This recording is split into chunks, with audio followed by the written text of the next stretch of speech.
Tension میں ہو 1-2 گھنٹے سو جاؤ، تھوڑی بریک لے لو، نہا کر تیار ہو جاؤ، بہتر محسوس ہوگا، کچھ کھا لو، کسی سے بات کر لو، کہیں گھوم پھر آؤ، اور بہت کچھ یہ اور ایسی بہت سے مشورے آپ کو ایک دنیا دیتی ہے۔ سنیں اللہ کیا کہتا ہے۔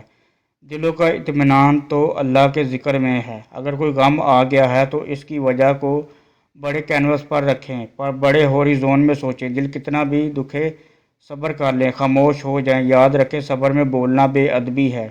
اللہ کے آگے جھک جائیں، اس سے جڑ جائیں، آپ کو کیا ڈائریکشن دی جا رہی ہے سمجھنے کی کوشش کریں، رزسٹ مت کریں۔ ذہن میں رکھیے رسی حالات کی ہو یا معاملات کی، سخت ہو جائے تو ٹوٹ جاتی ہے۔ آپ کی کوشش یہ ہونی چاہیے کہ رسی جب بھی ٹوٹے آپ اللہ والی طرف جا کے گریں۔ ہمیشہ یاد رکھیے دنیا اور دنیا کا ہر مسئلہ اس عارضی زندگی کے ساتھ ہی ختم ہو جانا ہے، ساتھ جانا ہے تو بس اللہ کا ساتھ۔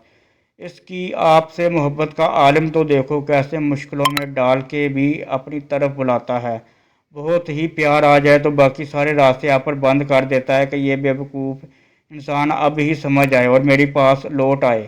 کائنات میں کوئی کسی کا اتنی شدت سے انتظار نہیں کرتا جتنا اللہ اپنے بندے کی توبہ کا، اس کے اپنی طرف پلٹ آنے کا کرتا ہے۔ مشکلوں، تکلیفوں، دنیا اور دنیا والوں کی طرف سے ناقدری، پریشانیوں اور مصیبتوں کی اصل کو سمجھیں، اس کی طرف پلٹ جائیں، پورے خلوص اور محبت سے اس کے سامنے حاضر ہو جائیں، دل سے کہہ دیں اللہم لبیک، میرے اللہ میں حاضر ہوں، یقین مانے سب ٹھیک ہو جائے گا۔